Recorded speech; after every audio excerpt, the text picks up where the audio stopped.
High, নিজের সুখের কথা, নিজের ভালো থাকার কথা, নিজের পরিকল্পনার কথা, বা তুমি কি করতে চাও, তোমার আইডিয়া কী, তোমার চিন্তাভাবনা কী ভবিষ্যৎ নিয়ে, নিজেকে নিয়ে, এগুলো কাউকে বলতে যাও না, বা আবেগে ফেসে গিয়ে শেয়ার করো না। কারণ সেগুলো দেখবে তোমার চাওয়া পাওয়াগুলো কোথাও একটা গিয়ে তোমার পূরণ হচ্ছে না।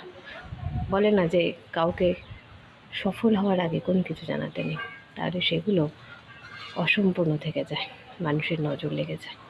তাই কিছু কিছু কথা গোপন রেখে সামনের দিকে এগিয়ে যাওয়াই ভালো।